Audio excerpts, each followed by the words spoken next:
All right, everyone, welcome to this game of Mission Accomplished, the game of super spies and office meetings.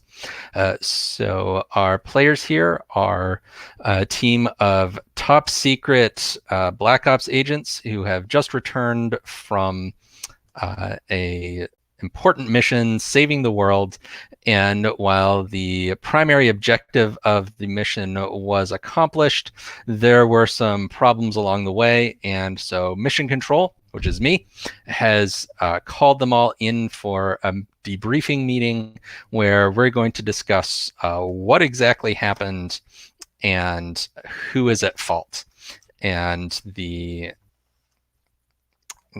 person who comes out of this looking the best will get promoted to the nice cushy corner office. So the first thing that we want to do is to create our mission that you've just returned from. So the first thing that we want to do is decide what was the primary objective of this mission? What is the thing that you accomplished and thereby saved the world? Does anyone have any ideas, thoughts about kinds of missions that you've been on? A nuclear... Oh, go ahead, Pearl. Oh, no, it's okay. I was thinking some kind of almost like a Chernobyl-esque situation where there's a nuclear super reactor that was on the verge of melting down. It would have basically gone through to the planet's core, and somehow, magma and molten liquid would have overflowed and, basically cooked us all. Or it was sabotaged. We had to stop it.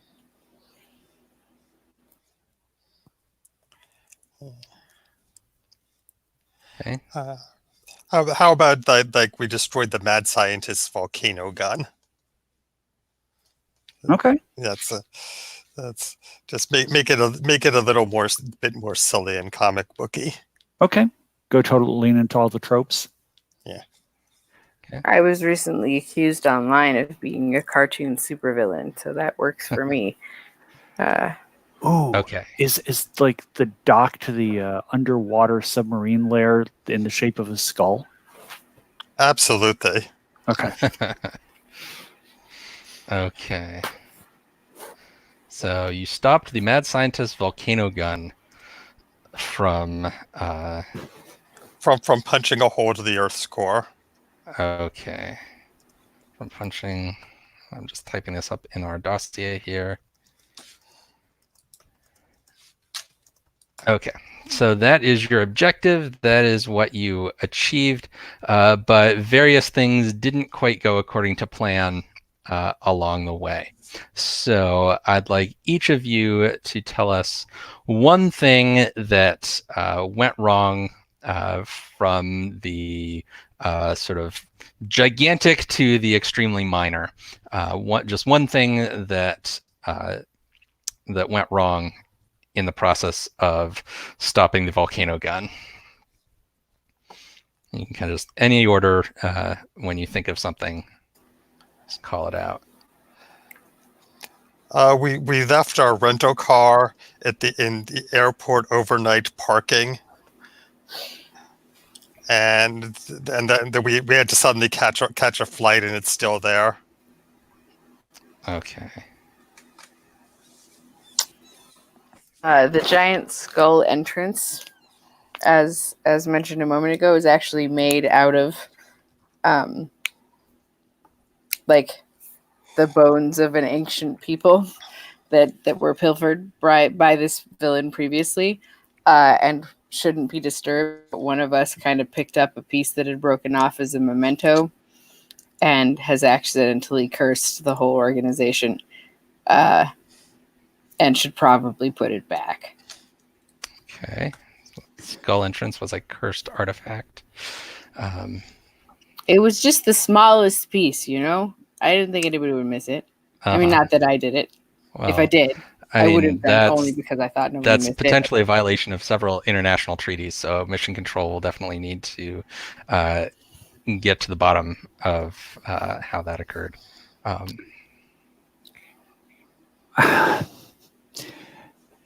We had a trained team of dolphin commandos to defuse underwater mines, and someone gave them too many snacks, and they were just too sluggish to actually do the job, and now they all have the ick. Okay, so Dolphin Commandos. We're in a food coma. Okay. I mean, how was I supposed to know dolphins can't eat chocolate? I mean, I know dogs can't eat chocolate, but I mean, they do both start with a D. That should be a sign. I mean, I feel like this is not a proper classification system. I don't think you can determine diet by what letter of the alphabet an animal's name starts with. I beg to differ because I'm pretty sure that's how veterinarians actually do it. Okay. And so Mission Control will also point out one more problem, which is that in the process of stopping these mighty geological forces, you did allow the locations of the islands of Cyprus and Cuba to be swapped, and that created a bit of an international incident when these two countries ended up on the wrong side of the world from where they originally were. Okay, so that's a bit about our mission. Now we need to fill out who all of you are as agents. So looks like you've all claimed a block there on the character keeper. So you need a name, pronouns for your character. Then you need to come up with first your specialty. So what is your particular contribution to or a particular skill set that you bring to these missions? So, you might be a hacker, you might speak 30 different languages, whatever it is that your special skill set or role on the team. Second, you need a fun fact about yourself, the kind of stuff that you share at an awkward corporate icebreaker. And then third, your contribution. What is one important thing that you did on this particular mission that helped it to be a success? And you can go ahead and talk about those as you fill them in so that everyone else can kind of riff on, work around your ideas so we get kind of a complete team.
Okay, so we've got some stuff about all of our characters. So why don't we go around and have you introduce who you'll be playing, go in character keeper order. So first, Vance Vandervans, tell us about yourself. Excuse me, it's pronounced Vons Vandervans. It's Dutch. Oh, I apologize, Vance. Van der Vans, but you can call me Vons. Yes, I am the team's impersonation expert. I can disguise myself as anybody, anyone, anything. Fun fact, I was elected to Congress at the age of 23. I was disqualified for being too young.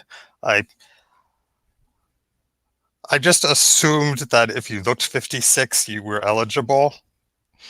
Turns out, no, they insist on seeing a birth certificate.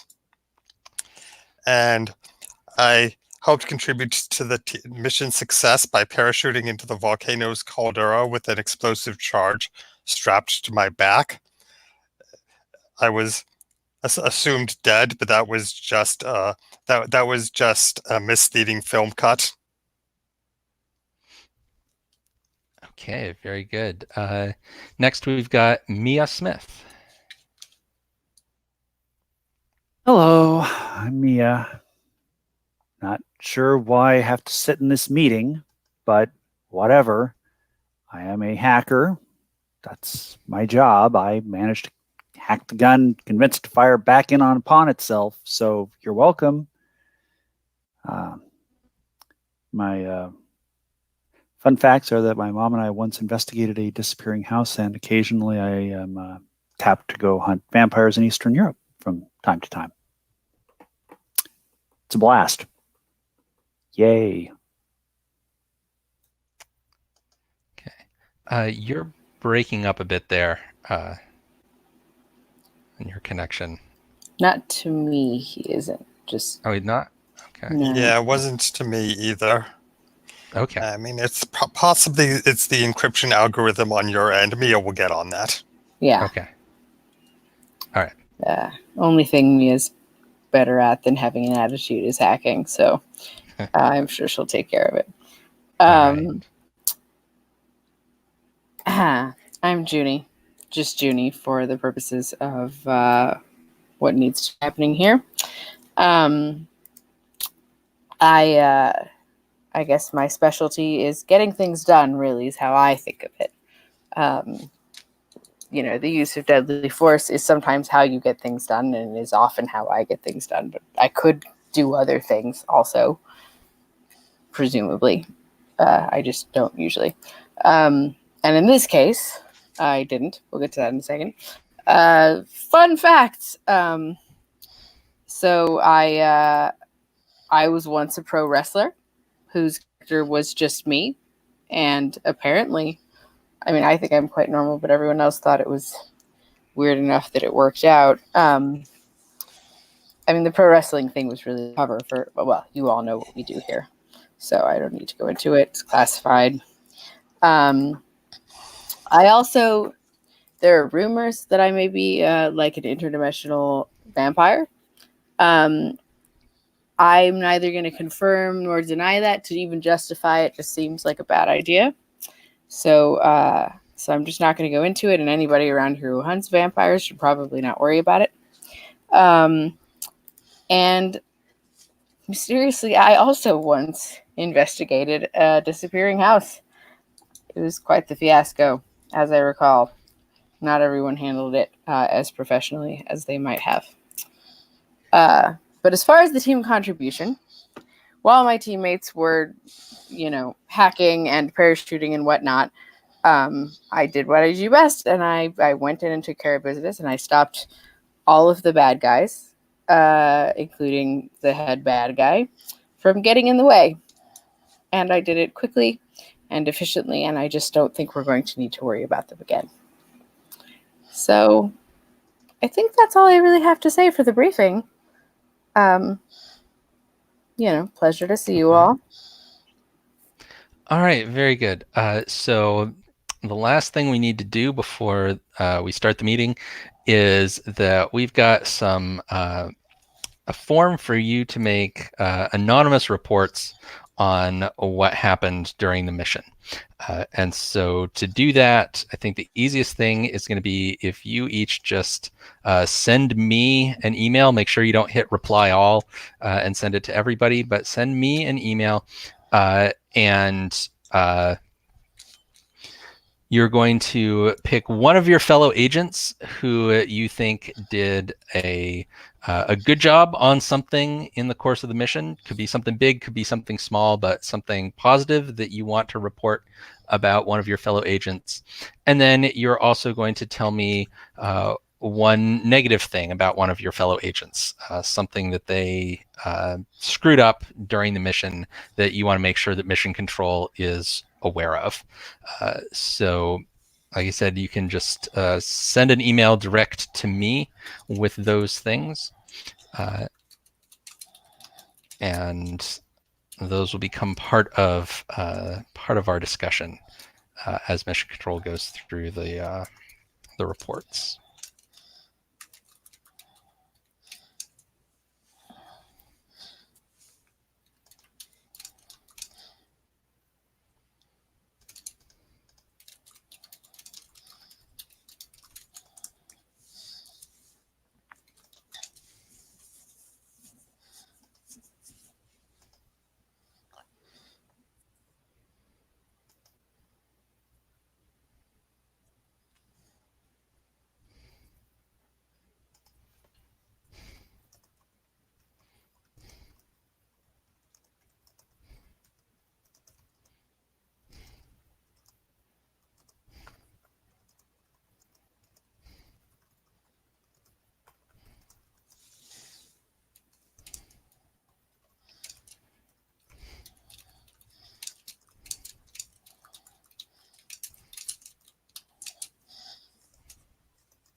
And I've got one anonymous report. There's definitely some stuff in here that we're going to need to discuss.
Okay, so let's now take a little break. Is 5 minutes good for everybody? Mission Control needs to review these anonymous reports and figure out exactly what issues need to be addressed during our meeting. So go ahead and get some office coffee. I made that this morning, so it should be good and stale by now. And we'll reconvene. I've got 39 after the hour on my clock, so at whatever 44 on your clock. Can we all just make sure not to give coffee to any animals that, shouldn't have caffeine? Let's just maybe stick to drinking it ourselves. I feel like there's some subtext here, and this is not conducive to unit cohesion. I'm just trying to, keep things nice and stable here at the office so we can have our meeting. I'll see you in 5, what she means to say Vons. is, Vons, who gives coffee to squirrels? I did not give coffee to squirrels. I put it next to the park bench. If the squirrels ran up and drank from it, I can hardly be held responsible. I mean, I cannot control wild animals. It was irresponsible, Vons. Those squirrels, they weren't right after that. Look, They were not right. those squirrels were hyper to start with. I mean, I don't think the coffee made any difference. They weren't leaping 20 feet from tree to tree before the coffee. Are you sure? Are you sure, Mia? Were you watching them? They were not. Mia's always watching, Vons. This is not a question I suggest that you ask her. Look, well, why is she spending valuable office time watching squirrels when she's got work to do? Because I was conducting surveillance. Of the squirrels. That is one of her specialties. Of the park. Yes. The squirrels just happened to be there. Nothing gets past her. She was trained by the best. I detect no lie. Yes. Also, if you really want to talk about surveillance and how bad I am at my job, remind me to hand the videotaped footage from the bathroom on 1217 over to Mission Control. And that's another. Who still uses videotape? I mean, the organization does. I wouldn't say that too loudly around here. I mean, not everything is digital. Digital is too easy to manipulate.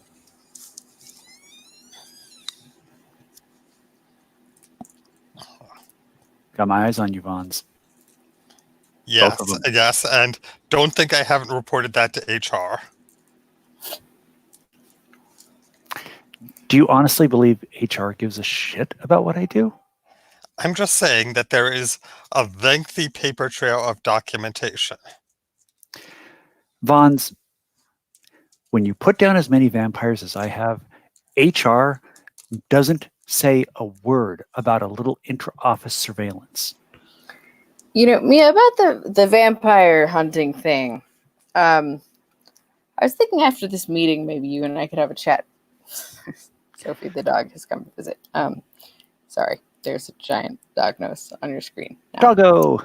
Pupper! Hi, Sophie. Yes, you have nice mouth flaps that are fun for everybody. Anyway, but yeah, perhaps we could just talk about your... Okay. Let's not step on the laptop. We could just talk about the direction your career is going. I think you've got a very good thing going with the hacking and the surveillance, and perhaps specializing.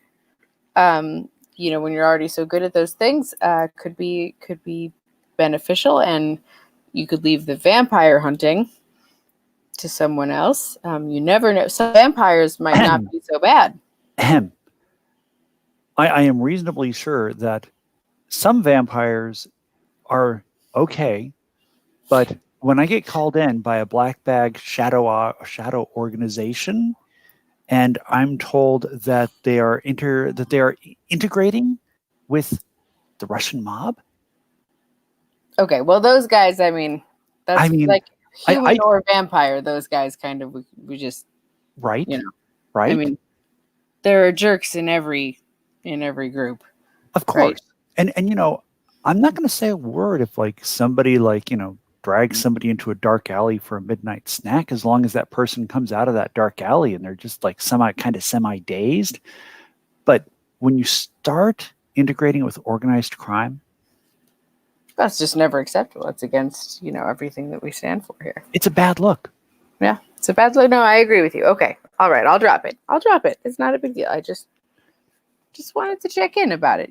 Totally understand.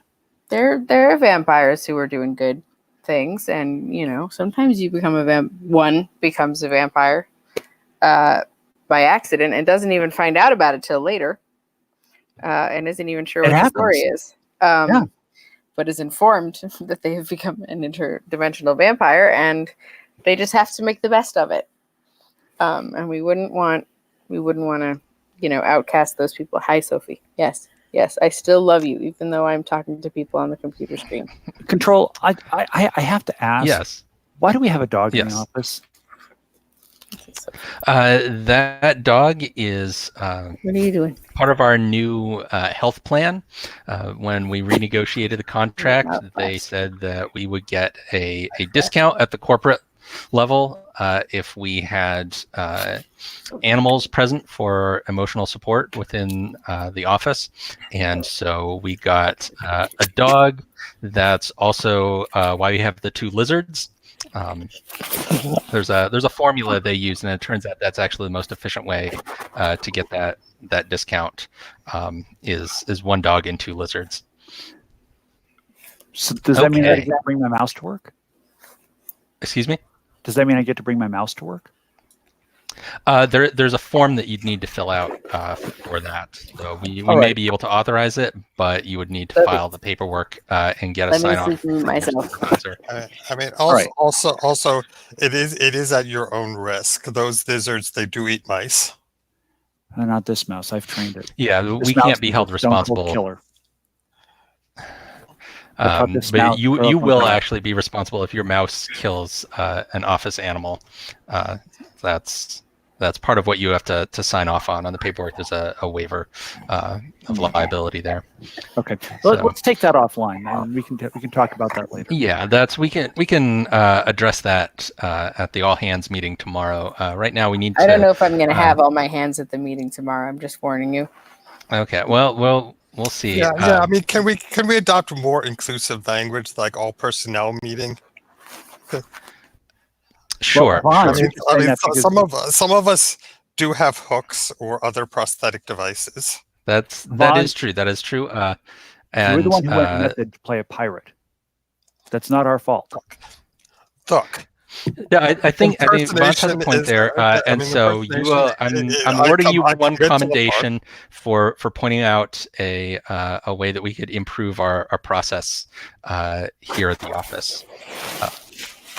Thank you. So, but let's bring this back to the Okay. mission that you were just on, the volcano gun destruction mission. So the first thing that I wanted to address was the situations with the gorillas with the jetpacks. And so Mia, I'm told that you did a fine job of spoofing the GPS satellites to divert the gorillas with jetpacks away from the Eiffel Tower. And so first, I'm wondering if you could just share with us a little bit more about how you went about that. Well, I mean, that was just fool's play. But I diverted them away by temporarily inverting the GPS coordinates. So they didn't think they were in France. They thought they were on the other side of the world. And of course, the Eiffel Tower is in France. So they flew off. I mean, it was pretty simple, actually. Child's play. Child Okay. could have done it.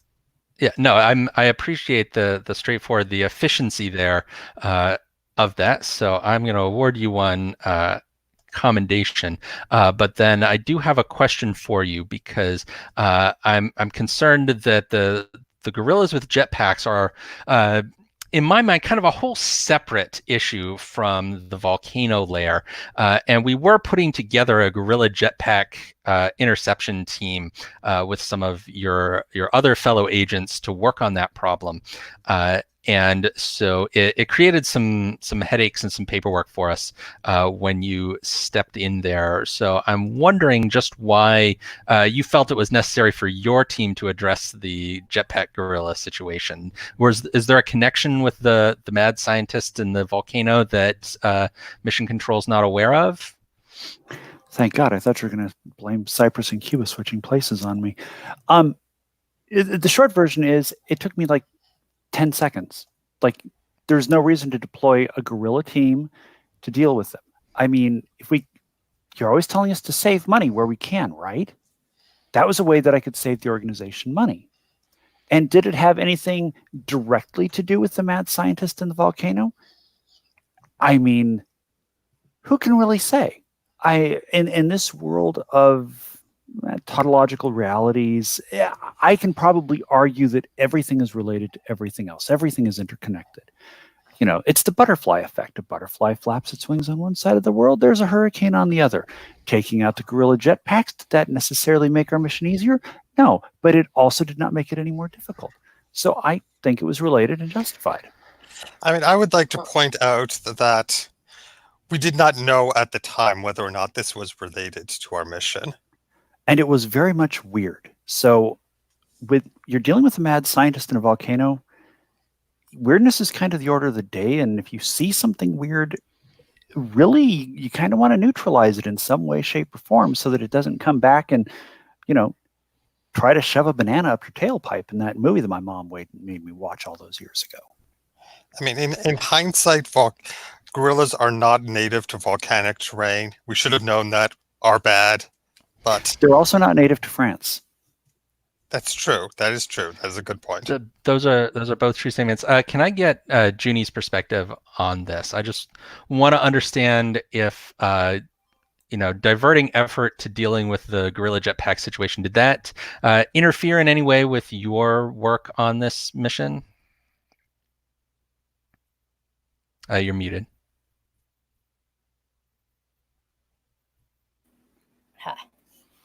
I don't really think it did. I tend to be very focused on the task at hand and my own parts of the mission, and I on the whole trust my colleagues to take care of whatever they need to take care of. And Mia has time and time again proven that at a side, she is an asset to whatever team I'm on.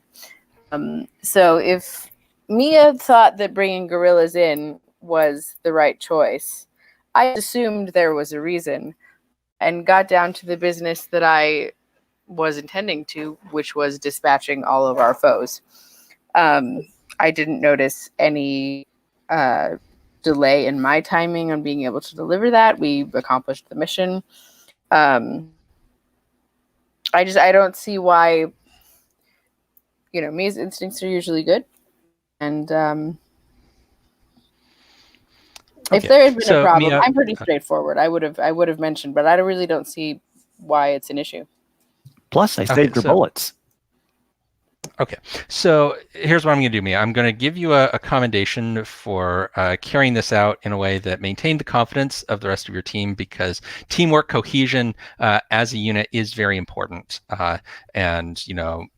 We don't want distrust to build among our agents, but I am going to give you a citation because you didn't inform headquarters about this, and we wasted a good half a day's effort on our preparations for the guerrilla jetpack situation that could have been avoided if you had just submitted a work order through the internal system just to let us know that you were going to be able to handle that situation yourself. I do have one question, which is where did the gorillas end up?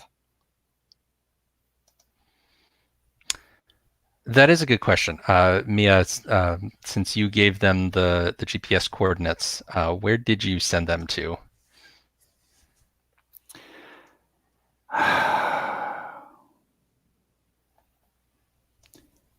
Do I really have to answer this question?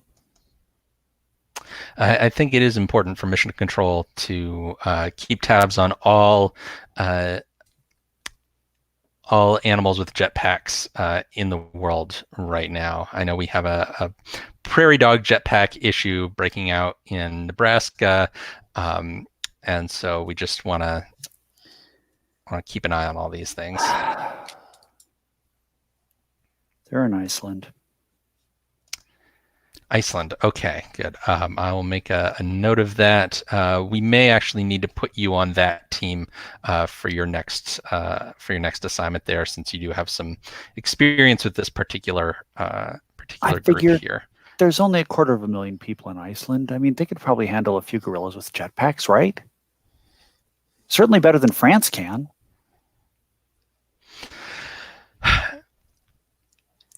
That depends. There are also a lot of volcanoes in Iceland, and so if there is actually a connection between the volcano situation and the gorilla jetpack situation, that could create additional complications. I'm reasonably sure that none of the gorillas have super intelligence, so that's a good thing. That helps. That should be a commendation in my favor. I sent them someplace where they can't really do much more damage. I mean, there are a lot of places that you could have sent them to do less damage, even than Iceland. But like Greenland? Greenland. That would be an option. Yes. Yeah. I mean, I'd like to point out that I do have a costume of a gorilla in a tuxedo left over from a couple missions ago. If it would be useful, I can be assigned to the gorilla task force. I mean, I don't know if they would respect me as their natural leader in that sort of an outfit, but it's a possibility. I'm just throwing it out there. They'd probably need okay. We'll take that into consideration. Although, Vance, let's just pivot to something that came up about your contributions. Is that I'm a little concerned.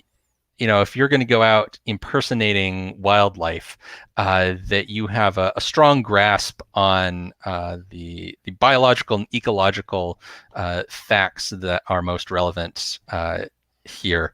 And because I'm told that you were the one that decided to feed chocolate to the dolphins, which we've determined was definitely a problem. And so I'm wondering if you can explain the thought process that led to that. Help me understand why you would do something like that. Well, I mean, I was trying to maintain unit cohesion, high morale. I feel like it's important to treat all. And by the way, this is not wildlife. These were very intelligent dolphins. They were not wild dolphins. And I just think it's important to keep in mind that all divisions of our agency, including the non-human divisions, need to be treated with respect. I mean, it's like, to me, I felt like it was like going to get somebody from another branch of the office a cup of coffee. It's like they seem to really like the chocolate. Just to be clear, have you given coffee to the dolphins as well? No. Okay. No. I mean, there are. Just want to clarify. I mean, there's some gossip about the squirrels, but that was not. I did not give it. I did not give the coffee to the squirrels. That's not gossip. They took it from. Okay, but I did not give the coffee to the squirrels. They ran up and took it from my cup, which I had set aside briefly. Which a cup? You put a bowl of coffee on the ground. It was not a bowl of coffee. Yeah, it was a very large mug. It was a very large mug. I need to be highly caffeinated. Yeah, Vance, I'm going to have to give you a citation for not drinking out of a covered mug. We have a lot of very sensitive equipment around the office here, and a small spill could endanger a system that is of a technology beyond what any civilian can imagine. And so we really need to be strict about the sippy cup rule in the office. So I'm giving you a citation for that. This was actually outside the office. This was in the park outside the office during my lunch break. We do not have any squirrels inside the office. Yeah, but when you're on your lunch break, you're still representing our organization. But and but you could but, have. but that makes the purpose of the covered mug rule is to protect the equipment that is physically inside the office. I was not physically inside the office. This rule makes no sense. There are top secret parts of this office that even you don't necessarily know about. So I think it's very important that you exercise that level of caution at all times, whether you're aware of being inside the office or not. Can you believe that he didn't even know that? But let's circle back to the security Dolphins thing. team? Excuse me? Can you believe that he doesn't even know that the squirrels are part of the security team? Wait a minute. Nobody notices. Hold on. I can believe that. I can believe that, Mia, because classified information that I was not cleared for. Yeah, Mia, that's classified information, and if he hasn't been briefed on that, I'm going to have to give you a citation for bringing that up during the meeting here. And so I'll make a note to have Vance properly briefed on the squirrel situation now that the beans have been spilled. They're only spilled because he gave them coffee. I mean, I will say, I need to circle back to the Dolphins thing here, because Vance was giving the Dolphins coffee, and I'm just wondering where the other two of you were at this point, because I feel like even if one agent is making a mistake, I gave the Dolphins chocolate. I did not give them Dolphins coffee. Right, chocolate, yes. But you gave the Dolphins an unauthorized food substance. And so what were the other two of you doing at this point?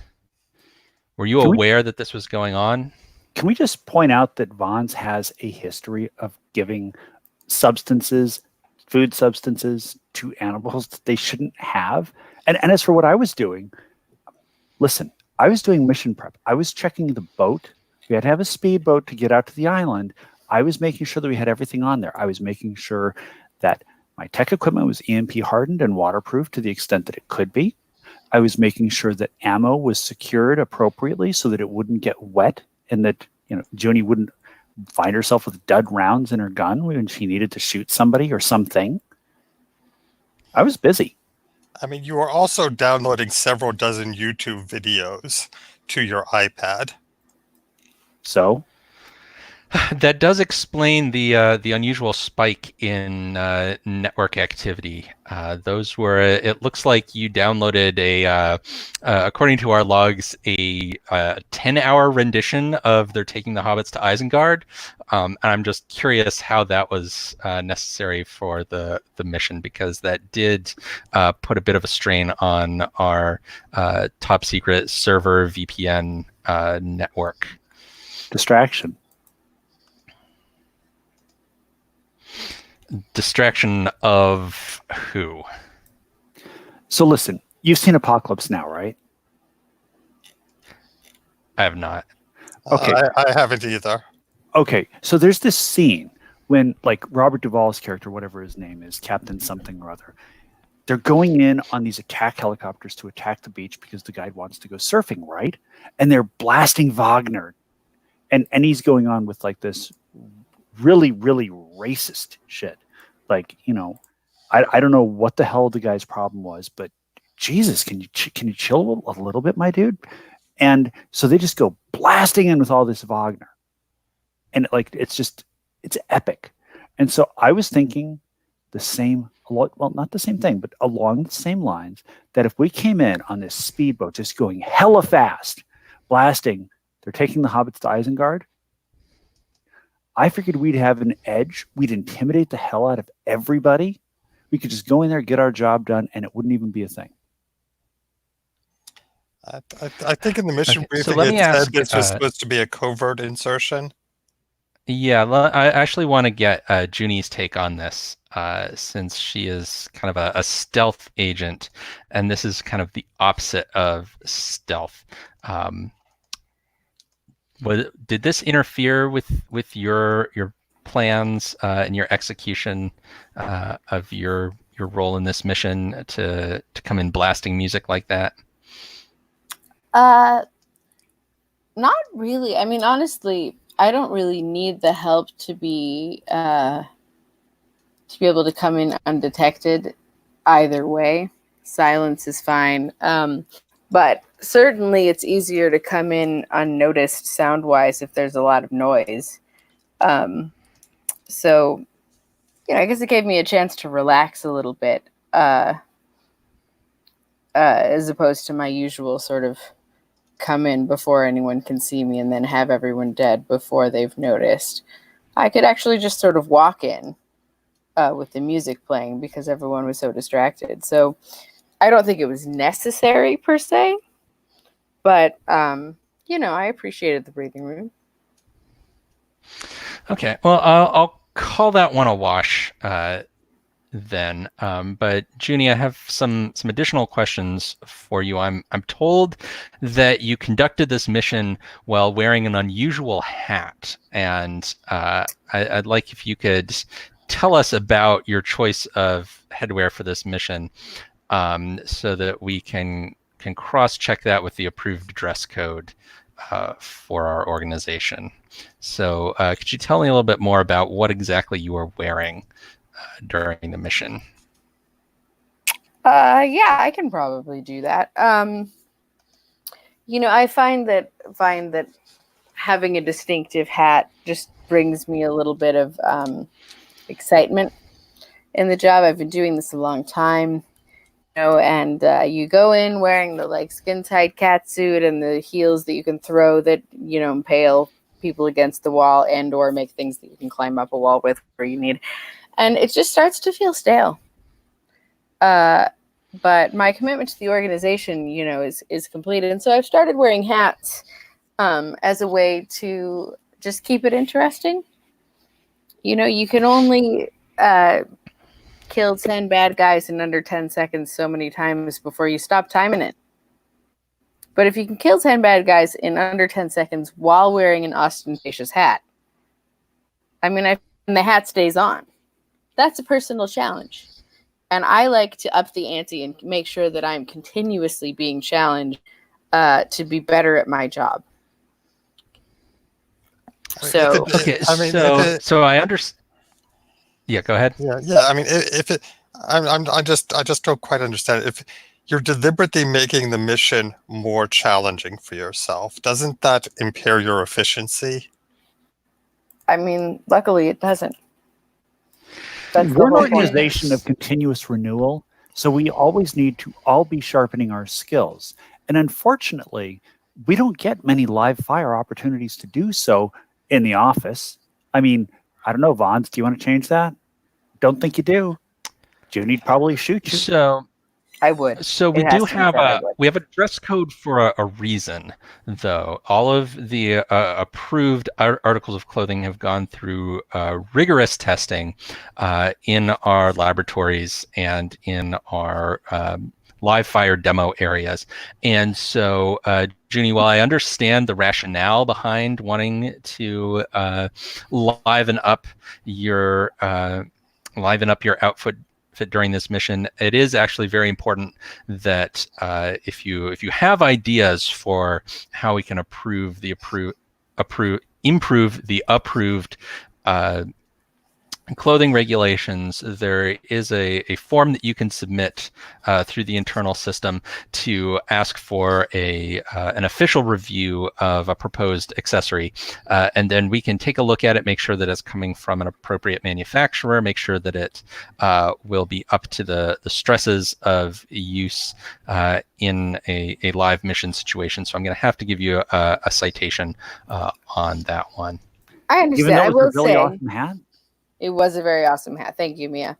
I did go through, I'm sure you're familiar with Jackson Peter down in the wardrobe department. Yeah. So I spoke to Jackson directly because I don't necessarily think that everyone in the organization is up to the challenge of wearing an ostentatious hat for every mission. So I wouldn't want to submit it as an official change in wardrobe for everyone because I wouldn't want to imperil anyone else in the organization or on the team, because that seems like it would be very selfish and detrimental to the missions.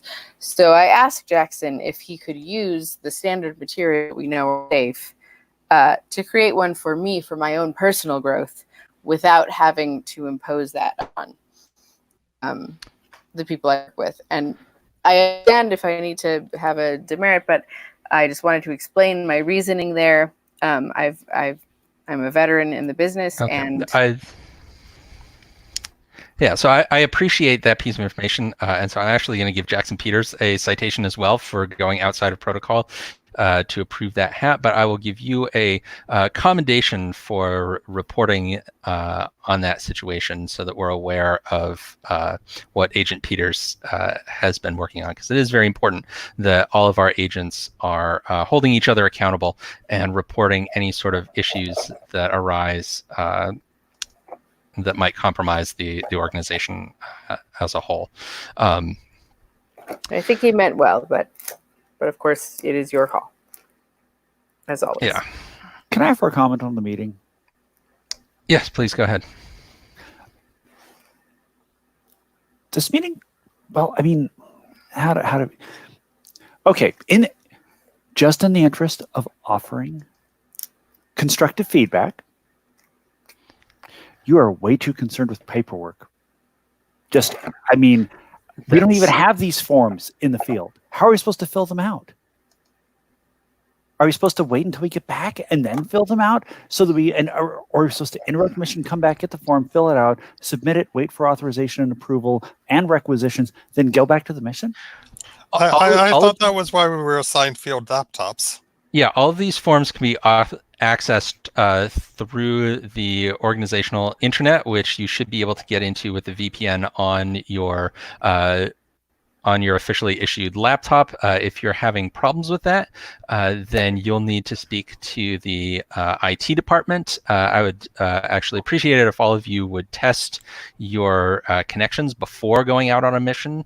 But I have to say that all of this paperwork exists for a reason. We don't just create forms because we like forms, even though we do in fact love forms. I will admit that, but that's not why we're creating them for you. They all serve a very important purpose in creating accountability and ensuring that we can understand how all of our resources are being used, and to make sure that all protocols are being followed, and that we have the data that we need to evaluate performance and make improvements based on genuine feedback here.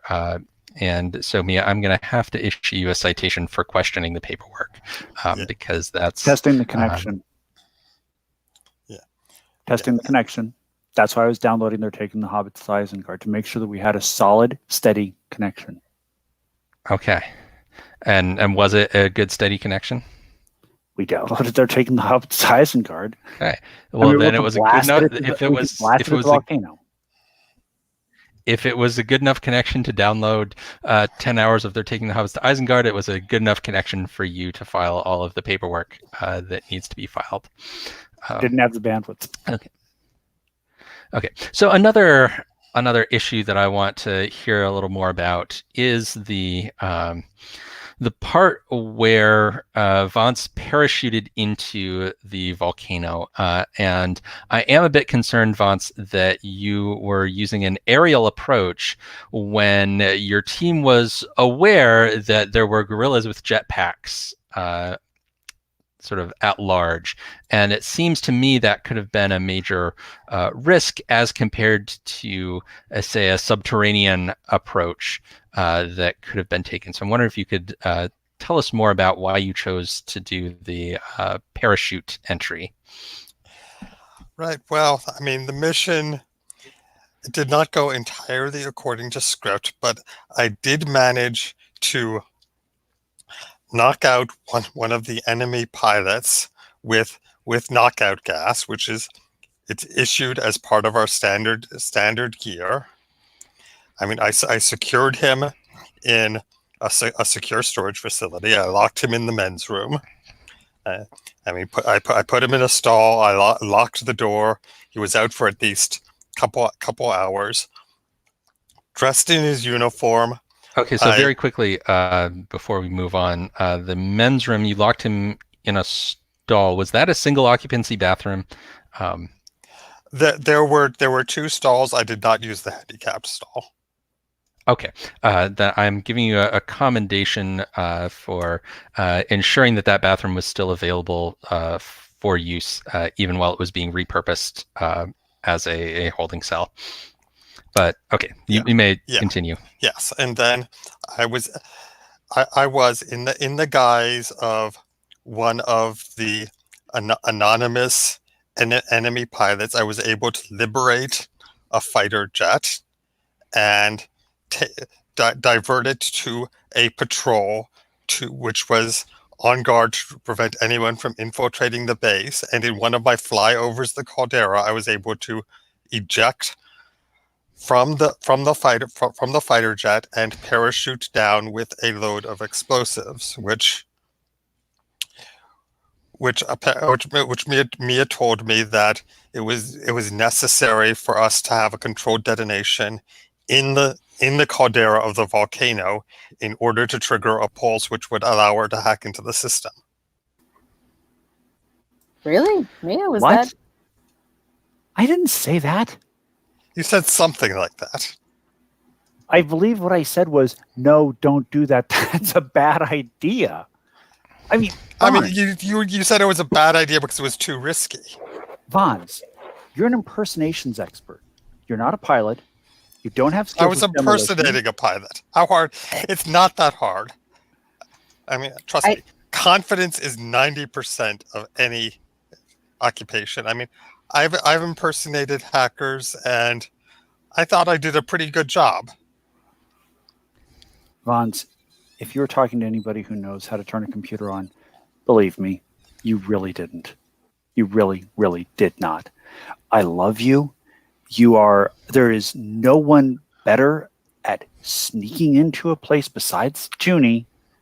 Junie just leaves more bodies behind. But if we needed to impersonate a maitre d', you're the first person I would turn to. All right, but we did not need to impersonate a maitre d'. We needed But to we didn't need to impersonate impersonate a pilot.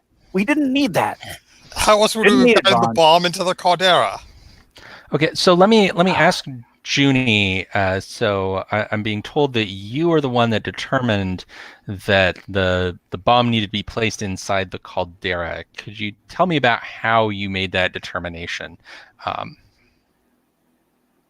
I was just told that we needed an explosion there, so it seemed like putting the bomb there was the good idea. I did not think anyone parachuted. Like, I thought we could just throw explosives in because it's a volcano and it's pretty hot and it would blow up.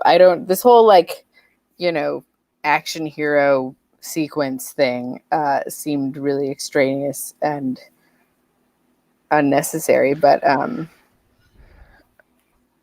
if I was misinformed about what needed to happen, then I apologize. So you're suggesting throwing the explosives in. Did you have a plan for that? Because I will say that Vance did at least have a plan that was successfully executed to go the parachute route. Did you have a plan for how the explosives might be introduced into the caldera in an alternate fashion? Yeah, or is this just kind of an idea? Just throw them into the volcano, rather than throwing them and a person into the volcano. Okay, I see. So less dangerous. How did you even get out of there without being burned alive? This is what, I don't understand. My job was to go in and make sure the way was clear, for Mia to do her hacking, for Vance to do his whatever he does, and I did my job. I was informed that something had to happen with an explosion in the volcano. Honestly, it wasn't a plan so much as an assumption on my end.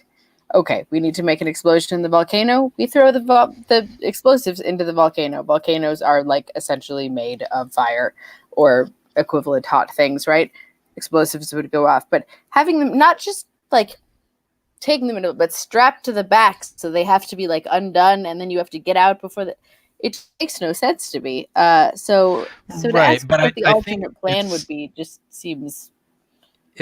it sounds to me like you were making a bunch of assumptions there. You were assuming that the explosives would be simply dropped, and that assumption clearly was not borne out. So I'm going to give you a citation there for not considering all eventualities and communicating clearly your intent to your fellow agents, because that could potentially have put Vance's life in danger if he believed that he needed to personally accompany the explosives. But there is a good question on the table, which is, Vance, how did you get out of there after delivering the explosives payload? Well, I had attached a very long bungee cord to the fighter jet, so when I reached the bottom, I had a split second to place the explosives before it yanked me back up to the plane. You literally made a Splodad? I don't know what that is, but yes.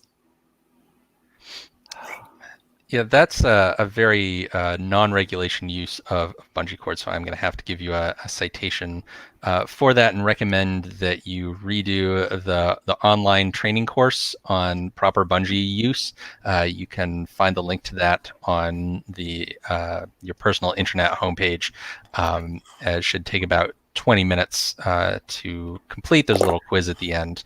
Can I request that he also be required to complete the bungee cord safety unit? Yes, that's part of that's the unit that I'm they're joined that I'm now? recommending. It was separate when I had to take it. Yeah, they have. Yeah, I don't think there was a safety unit when I took the training before. Okay. Well, I will make sure that you are set up to take the entire suite of bungee cord training modules there. May I ask a question? Just for Sure. my own clarity.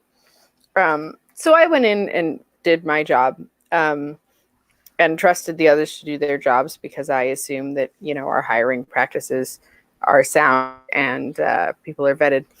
Is it, just for future reference, my responsibility to individually go over everyone's job with them and give them my recommendations and micromanage them? Because I'm capable of doing that, but I feel like that doesn't engender the kind of trust and team spirit that we are trying to display as an organization. And had I, for example, interrogated Vance about his plan with the volcano, which was his job, right? That is out of my purview. And I would have felt like I was overstepping. Yes, I would also have felt that you were overstepping. It is difficult for me to understand in what way I am receiving a citation for not having gone over his plan and corrected it when that was not my area of expertise or job in this mission. I mean, the plan itself was not the problem. I mean, the plan was executed flawlessly. I think the issue is that the explosion itself seems to have been, I mean, the necessity for the explosion, it seems to have been something that was not actually necessary. Yeah, I think someone was wrong about that. It did look awesome. It did look awesome. True, you were an action hero, and I would never deny it. I was just thinking about what we were talking about earlier. That citation for not sharing the reservations about safety and possibly putting someone in danger, and this, that, and the other thing. And if in the future it is going to fall to me to examine every part of the plan for possible pitfalls, and I would like to have that listed as part of my job description, or at least be briefed on it before the missions, because I'm usually very focused on dispatching those who need dispatching. You're right, but at this organization, safety is everyone's job. It's on the posters that are in the hallways. Safety is everyone's job. So it is important that all of you are keeping an eye on that in all parts of your mission as you conduct it, and that you are encouraging your fellow agents to follow proper safety protocols throughout the mission. Let me make sure I understand this. Safety is mission 1, right? I think Yeah. saving the world is mission 1 and safety Okay, well, is mission 2. hold on, Vance. Hold on. So you just said that you just confirmed safety is mission 1. Yet Yes. you want us to deal with gorillas with jetpacks and mad scientist layers in active volcanoes. How can Yes. safety be job 1 when we're dealing with active volcanoes and gorillas with jetpacks? Those things are not safe. Saving the world is job 0. Oh, okay. And then safety is 1, because we got the posters printed that said safety is job 1, that were originally designed for car manufacturers and stuff, and so we've just made the decision to move saving the world up to job 0, so that we don't have to get the posters reprinted, because that would cost additional money, and we are trying to work efficiently with our budget. And speaking of working with the budget, I understand that the rental car was left in the overnight parking at the airport, and we racked up a pretty considerable return charge from the rental car company. And so I would like to hear how that mistake was made and how all of you plan to ensure that that doesn't happen again on your next mission. So here's where I'd like to come back to my previous point. If we're all responsible for all aspects of the mission, then I think there needs to be a more formalized briefing beforehand in which everyone's roles and responsibilities are laid out very carefully, and then each person is asked how they're planning on carrying those out. Personally, that is a step that I wouldn't take, but say in the case of Vance and the volcano, I didn't realize he was going to jump in with the explosive until I looked up after dispatching the last henchman, and there he was jumping in. It was too late for me to stop him at that point, and I had no idea he was going to do that. It sounds like Mia tried to stop him and failed. With the rental car, too, I was under the impression that was Vance's responsibility, and I trust everyone to do their jobs. We're an excellent team. We try to stick together. Everyone does what they're supposed to do. If the new ethos at the company is that we are all ensuring that everything gets done in the most efficient and safe way, then I think there really needs to be a write-up and a discussion first so that we can be monitoring these things. Okay, well, the rental car isn't really a safety issue. The rental car was perfectly safe. It was just racking up charges from being in the airport parking lot. So that's why I said safety and efficiency on this efficiency. issue. But Vance, is that correct that was your that you were the one that left the rental car there? I mean, well, the rental car was rented under one of my false IDs, but that's simply because I'm the only one on the team who has false IDs. It was a joint decision to rent the car, and we were acting on a very compressed time frame. You will recall that we had less than 3 hours from the time we were notified and briefed of the threat until the time I was jumping into an active volcano with a bomb strapped to my back. And we were moving very quickly. And at first we thought we could drive to the volcano, and it turned out that was not the case, that we needed to catch a flight. And I don't know who it was that made the decision that we could drive. I mean, I kind of feel that that's probably something involving Google Maps or something like that. So that was probably Mia's call, but I honestly can't remember at this point. I don't drive, so I feel like the difference between a place you can which drive was another to reason and why a I had to rent the place that you have to fly to is pretty significant. So it seems to me that taking the rental car in the first place was an issue. So this was This is a rental car that you rented before taking the flight. You could have just taken a company vehicle if all you were doing was going to the airport. You could have been dropped off there. So I'm going to have to issue a citation for inefficient use of the vehicle fleet there. I would, however, like to answer the second point of your question, which is how do we plan to make sure this does not happen again? Yes. I have a fantastic solution. I'm just going to drop a live grenade in the car and then report it stolen.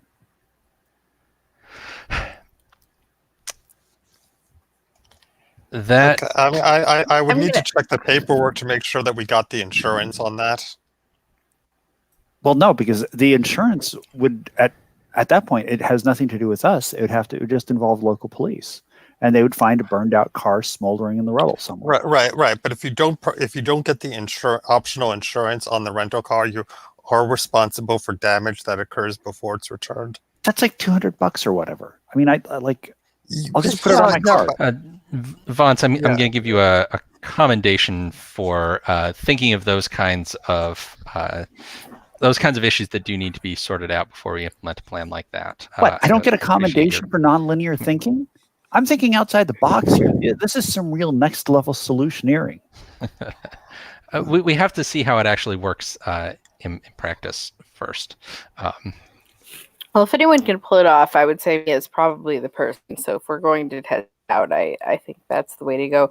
I will say, in Vaughn's defense, in terms of picking, driving, and all these things, as he pointed out, we were only given 3 hours to handle a whole situation involving volcanoes and underground layers and whatever else.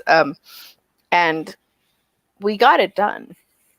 There aren't a lot of teams that could have gotten it done with no civilian damage. Minimal civilian damage. What are you talking about? Well, we did swap 2 islands around. Details. Yeah, I've been fielding a number of calls from the ambassadors. I guess you don't necessarily have to call that damage because neither island was actually damaged. They're just in the wrong place. I mean, like, no civilians were killed. Or really injured. Geography may have got a bit confused, but ultimately, there have been missions that I've heard of from other teams going out where, scores of bystanders were hit by falling things, ray guns that, before they were able to be shut down, sort of shot off. That floating iceberg mess in London a couple of years back. Yeah, and I mean, and there is a survey which shows that like 20% of the people don't know where Cuba and Cyprus were supposed to be in the first place. And I would like to put Vance up for a commendation, because in this mess, one, he used reward miles so that we didn't actually have to pay for the car to get it rented. I mean, everything after that, okay, that was a little bit of a wrinkle, a hiccup, if you will, just a tiny little glitch. But he got us a totally sweet car. Yeah. I mean, how in the hell do you get a Lamborghini Aventador on miles? Using reward miles for that actually is a very good choice in terms of making the best use of our resources. So I will give Vance that commendation. Yeah, I would like to second that. Do you know it had not just the butt warmer seats, but also butt cooling seats? And when you've been dealing with a volcano, having something to cool your rump on, I mean, small thing, but it's a nice those thing. Seats cooled too? I just thought they were amazing. I didn't even know. No, Vance really went all out. I was very impressed. I'm going to have to check with the administrator of our health plan and see if that will qualify any of you for points towards your discount, your preventative care discount that you get on your health insurance there, because that might actually benefit you there. Thank you, Vance. So another issue that's come up that I want to get to. So we've mentioned in passing a few times that Junie took out quite a number of henchmen of our villain here. And one thing that I want to want to make sure that I understand is that when you took out all of these bad guys, did they end up dead or undead? On the course of the job, when I'm supposed to take people out, they end up dead. That is my job, as far as I'm aware. Any connections that I may or may not have to the undead, which I don't even know why you would bring that up. There's no substantiated evidence that I know anything about undead people. Is irrelevant in this case, I would say. Okay. I mean, I bring it up because I got your post-mission report where you're asked to account for every casualty to both friend and foe, and you do list a number of the henchmen here, and there is a box to check as to whether they became undead or not, and you left a number of them blank, and so that's why I'm bringing this up just to double check, because that was missing from your paperwork there. I'm not making any statements about your connections that you may or may not have to the world of the undead. I just want to make sure that the paperwork is filled out properly there. I'm sure. I mean, to be honest, I was so excited after that mission. It was short. It was very intense. I'm sure I just spaced out a little bit. I apologize for that. I can go back and refill out the form, and make sure to check everything off properly. All right. Yeah, if you could do that, that would be much appreciated, and I will in fact give you a commendation for your willingness to understand the importance of having the paperwork filled out correctly. Yes, absolutely. I'm sorry about that oversight. I just was a little overwhelmed. And I mean, excuse me if I'm wrong, but doesn't it take 48 hours to conclusively determine if a corpse will become undead? And it is a process, from my understanding. Yeah, I mean, and like the base did blow up when we reversed the polarity of the volcano. Is that the right term? Reverse the polarity of the volcano gun? Yeah, I believe it's close enough. Yeah, that's what they say on Star Trek anyway. So I think right. Well, they've got very good technical advisors. Another thing to consider is that even if somehow they became vampires, it's my understanding that humans turned by a vampire are now thralls to the vampire that turned them. And two, if they're vampires, they can only bug us for a third of the day. So I mean, either way, it's a win. And you have to invite them in. I mean, it's not like they could infiltrate the organization. This is all true. That Mia, you do bring up an interesting point, though, that if we did have a vampire on staff and they could make our fallen enemies into their thralls, that could actually help us with some of our workforce management issues. You hit your recruiting goals. So yeah, so I'm going to give you a commendation for bringing up that solution that we'll need to take a look into. Unfortunately, we don't seem to have anyone on staff who is currently connected to the vampire world, so we may end up needing to make a hire for that purpose specifically. So I'm wondering how all of you would feel about having a vampire on the team in future missions if we were to pursue this direction. I, for one, am more than happy to work with a nocturnal American.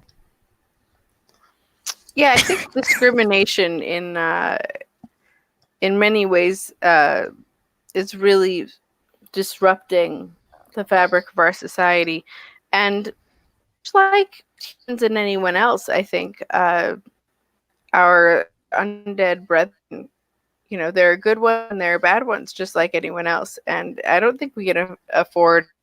I mean, just in terms of the discrimination laws, to just bar them from employment anyway. But I also think that having diversity on the team benefits all. Well, now I feel kind of embarrassed. Should we call it the V word? Is it insensitive to nocturnal Americans to call them the V word? I think so. I think they've embraced the term for the most part. But is that an in-group communication or an out-group communication? I mean, is it like one of those things where like everybody can say it or just some people can say it? Like, I think that's really the politically correct at this moment. And we all know these things change. So, but at this point, for non-nocturnal Americans, I think this is the politically correct way to go about it. And what we want to avoid is the derogatory terms that some of the less educated members of the populace are using, like bloodsuckers or things like that, that are insensitive to the fact that not all vampires even eat meat. They're vegetarians. They have found alternate methods of coconut blood. Yeah, exactly. Soy blood. So, Junie, you do seem pretty knowledgeable about this topic. Would you be willing to organize a diversity training seminar for our professional development day? Maybe a half-hour training. I think that's a great idea. I think the more you know, the better off everyone else is. And the thing, from how I understand it, with vampires is that for the most part, they've been understood and feared by humanity for millennia, and therefore mistreated. And that, if we can show them that we have a respect for their culture and understand that they, like any other population, have a diversity of opinions and other things, that we could actually get some really good work done with them by our side. Okay, well, I'm giving you a commendation in anticipation of a informative and helpful training seminar that we'll have. We'll get you on the schedule for next month for that. Wonderful. Okay, so it looks like we've got one more major issue that we need to clear up that we've been kind of dancing around this whole time, which is the geographical problems that have arisen with Cuba and Cyprus switching locations. Are they really problems? I honestly don't understand how that happened. Is this a problem or is it an opportunity? I mean, what was it? Back in '62, we had the Cuban Missile Crisis. I don't think we would have had the Cypriot Missile Crisis. I mean, this could be a good thing. And to be honest, when you think of like, where do Americans want to go on vacation? Overall, is it Cuba or, Cyprus and Greece are not the same place, but like, let's be real. Right? Yeah. I think this is going to be a boon to the cruise ship industry. I really do think so. Cuba has better music, but for my palate, I prefer Cypriot cuisine. Just gonna say it. Well, and even if we didn't, and I do agree, your average American, their taste in most things is pretty pedestrian. Cuba is an amazing country. So we could spend all afternoon here looking for the silver linings on what has happened. I believe you meant listing the silver linings because there are so many of them. Right, but my understanding is still this was not part of the plan for this mission. This is not an intentional thing. And so even though it may have worked out well in this particular case, we want to make sure that it doesn't happen again. Because if, for example, you had swapped the locations of, say, New Zealand and Long Island, that could have been a much more serious issue, right? We don't really want to have Brooklyn in the southern hemisphere. That would cause all kinds of problems. So we I want to believe- understand how this happened so that if we do swap countries around in the future, we can do it intentionally with an adequate plan in place for what we're going to say to the ambassadors when they start calling us. So that's why I want to understand, how did this happen? Like, because I've been on missions and I've never seen killing henchmen and bombing a volcano cause a rearrangement like this. So I'm just trying to get to the bottom of how this actually happened. Well, first off, oh, sorry, go ahead, Mia. I was just going to say, swapping New Zealand and Long Island, that sounds pretty good to me. I'd make that trade. I mean, look, you want to take the hobbits to Isengard? All you have to do is hop the Staten Island ferry. Look, I think you need to take into account the difference in land mass. I mean, this could cause. But look at how much land mass we would add. Good coffee, sheep. Right. Also, isn't that where quokkas are from? Have you guys seen them? They're the cutest animal. They stand up and they look like they want to hug you. They do. They have these big grins on their faces. We can have another meeting about which islands we would want to swap. And I think that is a meeting we should definitely have. Yes. I think so but too. if we don't know how this happened, we can't make any of these swaps, because again, it sounds like the Cuba Cyprus thing happened largely by accident, and so if that's a good thing, we need to know how it happened so that we could reproduce it deliberately. Okay, so if we're going to talk about this in this way, I just want to make sure that there's not going to be any kind of disciplinary proceedings resulting from it that would accrue to, say, anyone in this room. I can't make that promise. If it were reproducible, that is. If it proved to be reproducible, then there may be promotions available to those who figured out how to do it. That does not cancel out any disciplinary proceedings that may result from carelessness that led to it happening accidentally in the first place.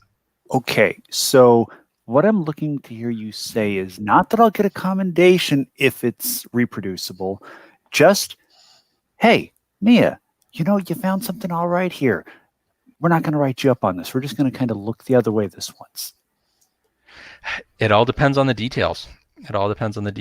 I need to hear from, it sounds like you're taking responsibility for this. So I need to hear from you and your fellow agents about exactly what happened here. I have a few thoughts that I'd like to share. Please do. Yes, please share. You compared swapping Brooklyn and New Zealand. Those don't even start with the same letter. It was much harder to get them confused. So I don't think that we need to assume that the danger is just worldwide. I think that's, putting the cart before the horse. And, okay, so this is a like typographical issue where you can swap things that start with the same letter. I mean, I don't know. I'm not the one who did it. I'm just saying that a lot of times with these sort of odd supernatural phenomena, it really matters.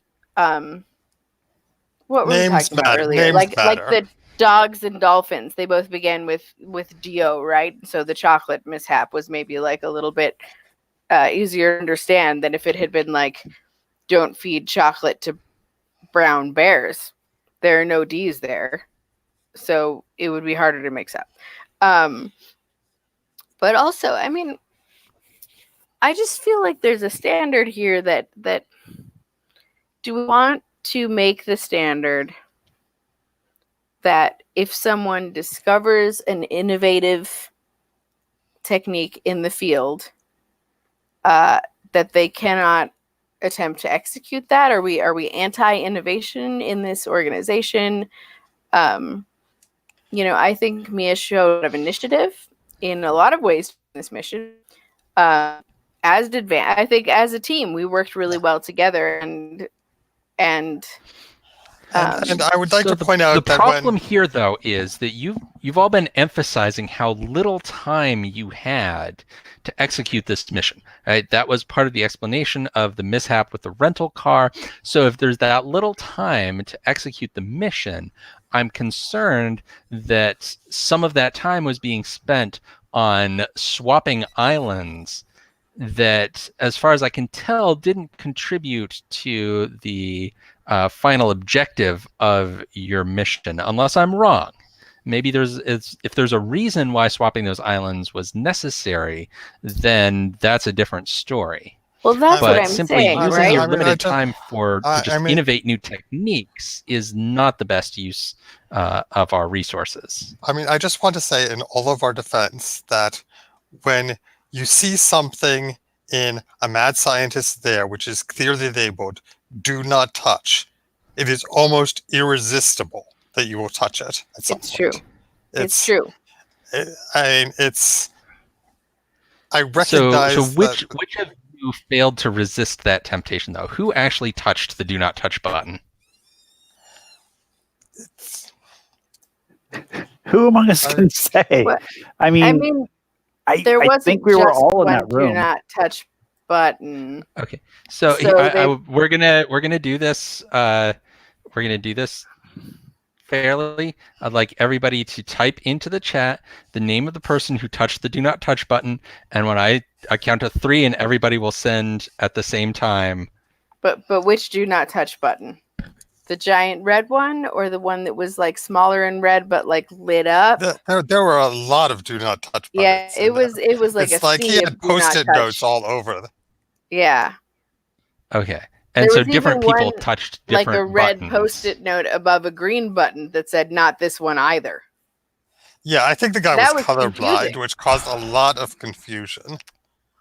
Because like when you had to choose between cutting the blue wire and the red wire, you had to take into account that the guy who was wiring these things in the first place did not know what colors they were. Or if he did, he really was very mastermindy in making sure that we could not tell. And really, there were so many do not touch buttons in that room. You could have played organ, like one of those. Do you remember those stores in the mall that sold organs, and they had like 4 or 5 banks of keys on every single one of them, and all the budgets and switches and the buttons and everything like that? My grandmother was an organist. So So you remember? Yeah, it was like that, only everywhere. It's like the entire room was a gigantic series of do not touch buttons. I mean, if you tripped and you inadvertently elbowed the console, you were going to hit like 3 or 4. It's true. No lies So detected. was that how it happened? Did someone trip and elbow it, or did someone fail to resist the temptation and deliberately push it? I'm getting 2 different stories here, and I need to sort this out to figure out what happened. Here's the thing. We know coming out that Cuba and Cyprus were switched. But I don't think any of us knows exactly when that took place during our hectic operation. And a lot of buttons were pushed. Yeah, It's possible that someone didn't resist the temptation while somebody else stumbled into a button, and maybe it was the buttons combination. were being pushed, and you didn't have a theory as to what those buttons would do. I mean, we did know that there were possible volcanic eruptions being targeted at various sites on the Earth, and we were trying to move countries out of the way.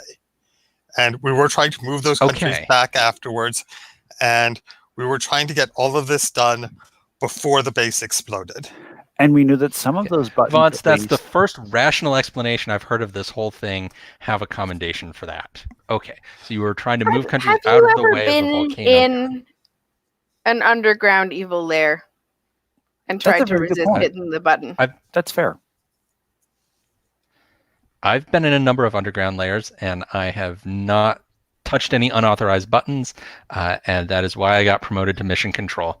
It's in my personnel dossier. Has not touched unauthorized buttons. Is that what you told them, or is that what actually happened? I wouldn't lie to I've never met another mission agent.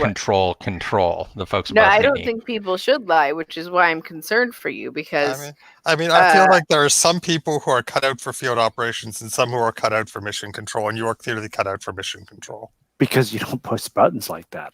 I mean, that's the difference, really. I mean, look, there are people who push those buttons, and there are people who don't. And the people who don't belong in an office. We were trying to trigger the volcano's self-destruct mechanism, and we figured probably one of these buttons is going to do it. And did it do it?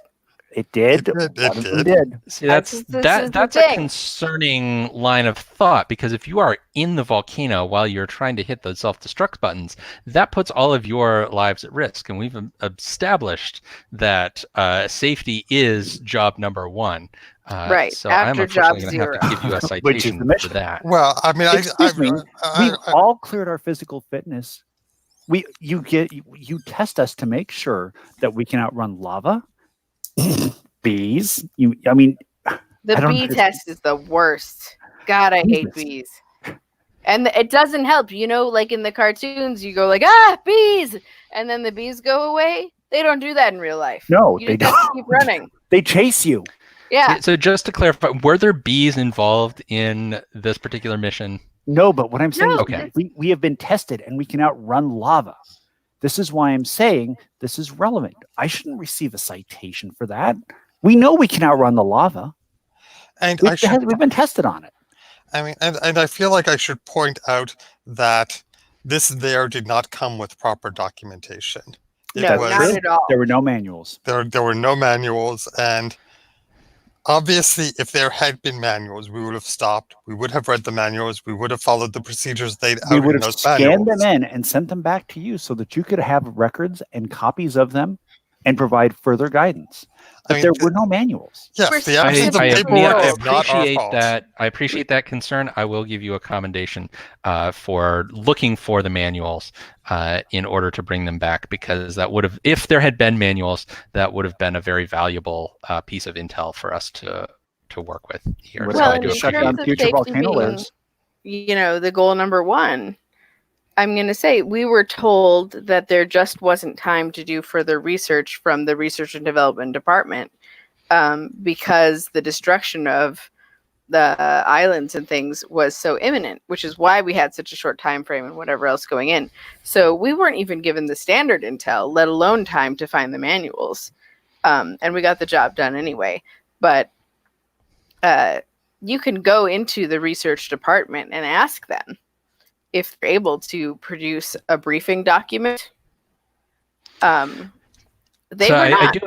do appreciate that you consulted the R&D team, and just to check, I don't have it on me right now. Did you put in an official work order for that? We didn't have time. We were instructed that we needed to shout within a half an hour. I ran down to the research department to ask if there was something ready already, because to put in the report, by the time they would have received it, we would have already had to be on the road, because this was such a last minute mission. And honestly, that's a pretty simple form to fill out, though. I am unfortunately going to have to give you a citation for that one. You could have filled out the form as an and they could have emailed item you the results while you were on your way to the airport.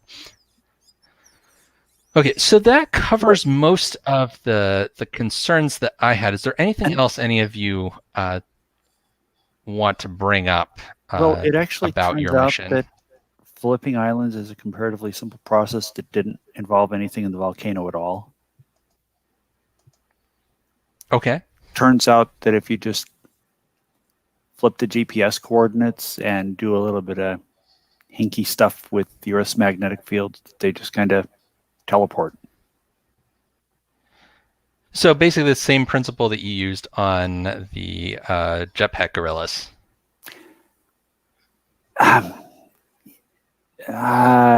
If by basically you actually mean exactly the same principle, then sure, basically. Okay, I'm going to give you a commendation for working that out. If you want the Eiffel Tower in your backyard, I can have that done before lunch. Okay, I'd appreciate that. Yeah. So I think is there anything else anyone thinks that we need to go over while we have everybody here?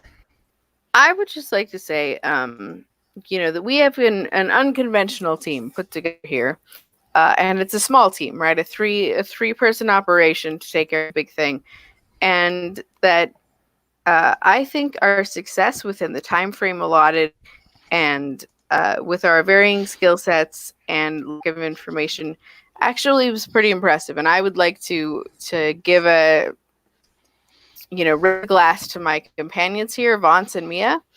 I don't think there are that many teams out there who could have gotten the job done the way that we did, and it was a privilege to work with them. And I would like it noted that as a teammate, I would be happy to put my trust in either of them again. Junie, I feel precisely the same way, but I would like to go just a step further because, let's be honest, we know, if we are being truly honest, that I sat in the boat with the computer, and you and Vance did the hard work. You were the ones in danger, and I believe that both of you deserve not just commendations, but medals, maybe even a parade. That's very kind, but it's all of us. I mean, All right. not to go too cheesy, but all for one and one for all, right? Yes, and We'll and look into the parade idea. Unfortunately, as top secret did, agents, that may be a little difficult, but we'll look into that. Internal parade. And I just like to say that I stopped by the Senate earlier today, and I did sneak in a little resolution thanking. I did not use our actual names, but thanking three, and there will be a congressional resolution honoring us anonymously. That's really sweet of you, Vance. Yeah, thank you. That's so sweet. It's just very appreciated, Vance. In a level that I just don't get to. I will I'm give you so a commendation focused for that work there. Yeah. Also, control the Eiffel Towers in your backyard. You can see it on the satellite footage next time it does pass, and it does overpass. So, okay. Okay. Did you empty it of tourists first? shit. We'll take care of it. That's a fine. significant oversight. I'm gonna have to give you a citation for that one. Those tourists are gonna, it's just a visa issue. That's the only real problem. But they are getting more and more strict about traveling situations. I'm sure Mia can fix it, though. If she can move the Eiffel Tower, she can move a couple of tourists. Should I just move it back?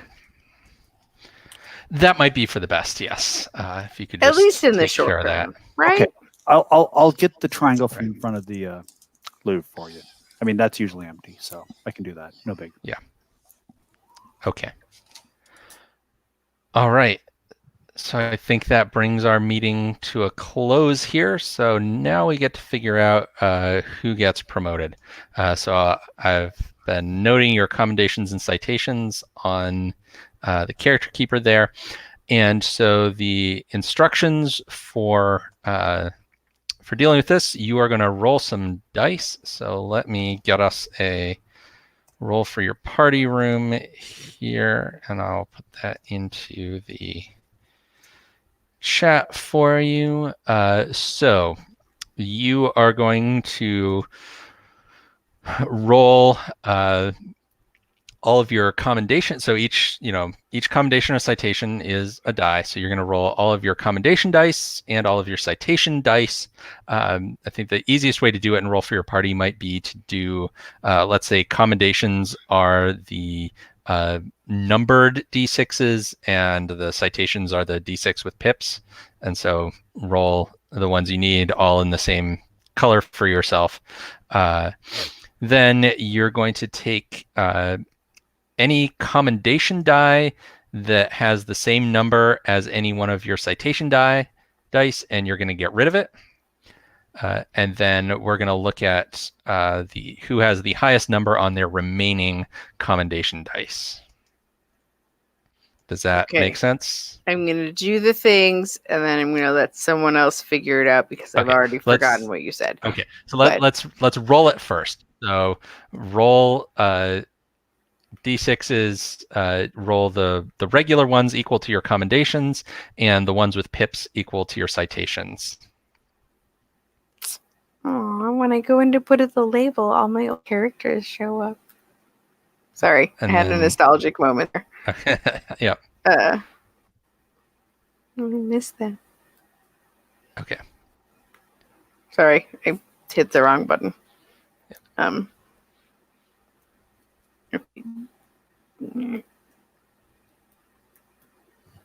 And it's 3 each for me, right? Yeah, you've got 3 of each. Okay.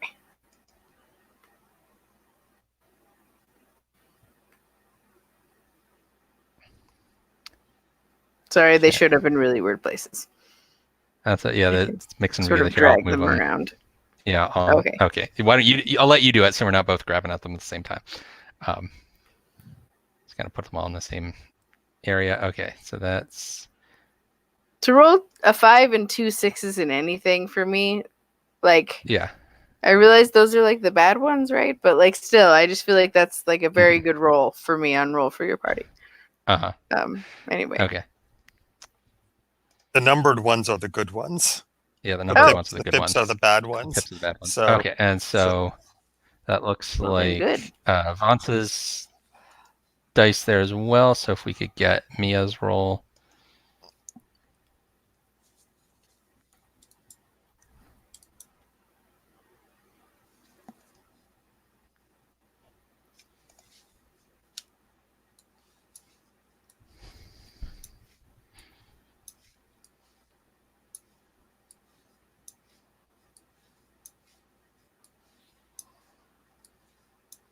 Okay, because it looks like okay, yeah, it looks Yeah, like somebody's in the room, so or somebody's like doing something with the dice right now.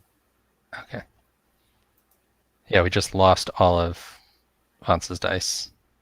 I just moved them down a bit. It's- I Oh, can okay, still there. see I them, just yeah. wasn't scrolled down far enough. Yeah. Sorry. All right, so Yeah, so you're gonna roll 5 of each. that's what I did, and my highest number that is not on a pip is 3. Okay, so yeah, so Junie's highest is a 6 and isn't canceled out by any of the citations. I have 2 6s. Yeah, and you've got a. Yep, it just goes by your single highest one.